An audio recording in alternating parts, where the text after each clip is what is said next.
are in Las Vegas for the first time. Just walking around, getting some first impressions, seeing what it's all about. The next day, we left Vegas for California, on our way to LA. We were nearing LA at sunset. The San Gabriel Mountains looked beautiful at golden hour. We had some time to enjoy the view since there was traffic while driving through. It was pretty much dark by the time we arrived in LA. We got some rest from the drive, and we would need it because the next day, we were tourists in LA, hitting all the must-see stops when on a first trip to Los Angeles. First stop was Griffith Observatory. We parked below and walked up the hill to the observatory. That was a workout. The observatory was constructed with funds from the estate of Griffith J. Griffith, who donated the land for Griffith Park in 1896. He specified the purpose, features, and location of the observatory in his 1919 will. When construction was completed in 1935, the observatory was given to the city of Los Angeles with the provision that it would be operated for the public with no admission charge. Griffith Observatory is an icon of Los Angeles and one of Southern California's most popular attractions.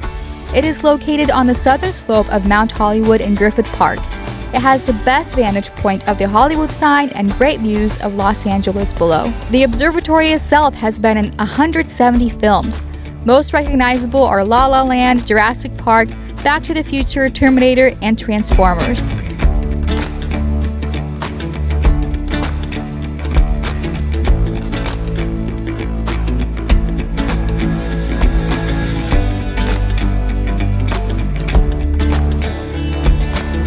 We hiked back down to the truck camper and drove through the Los Feliz neighborhood that sits right below the observatory on our way to the Hollywood Boulevard and the Hollywood Walk of Fame.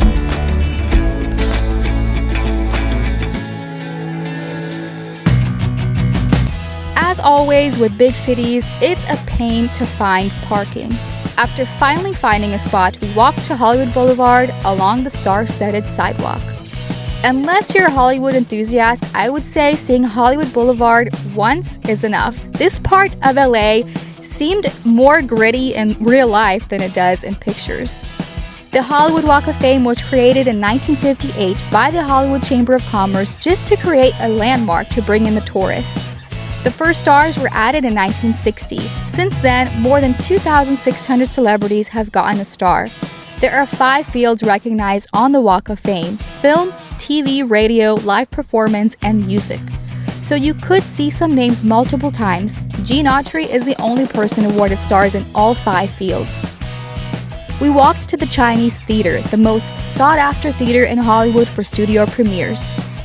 Fans flock to the studio premieres here to see celebrities arrive and walk up to the red carpet into the theater. The grand opening of the theater was in May of 1927, and it was declared a historic cultural landmark in 1968. In front of the theater are cement handprints and footprints of the most biggest stars, which was pretty cool to see. More than 4 million visitors from all over the world visit the Chinese theater every year.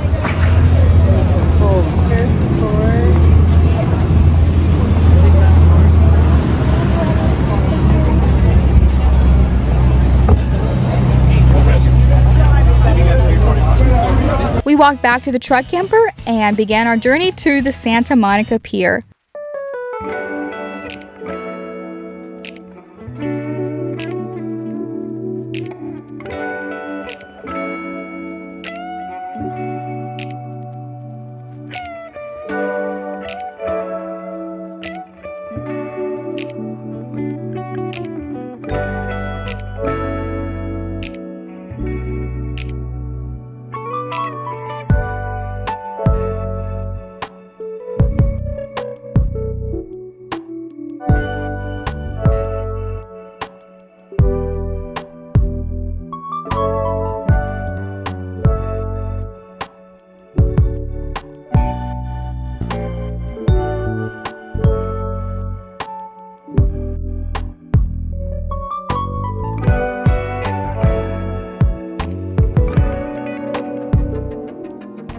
On the way, we passed by Beverly Hills. Of course, we had to get the shot of the truck camper with the iconic Beverly Hills palms.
parked at the Santa Monica courthouse. It's almost 7 o'clock at night, so hopefully it'll be fine. Because I think here there are size restrictions for vehicles, but I don't know. I guess we'll just risk it.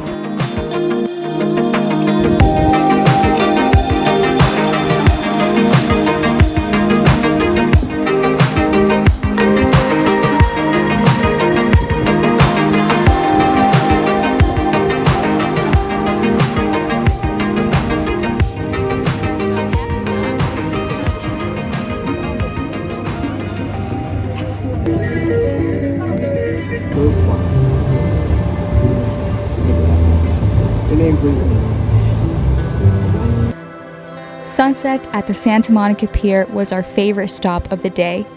The golden glow from the sunset just makes everything more magical. Even if you didn't know the pier opened in 1909, you could tell the pier is historic. The floor planks are huge and rough, and it has big old nails. Even with the modern buildings around, it still felt like you were back in time, maybe in the 1940s, taking an evening stroll as the sun set over the ocean behind the horizon.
We're back. The camper's still here, which is a good sign. We'll just see if there's any maybe tickets on there. Looks like we're good to go.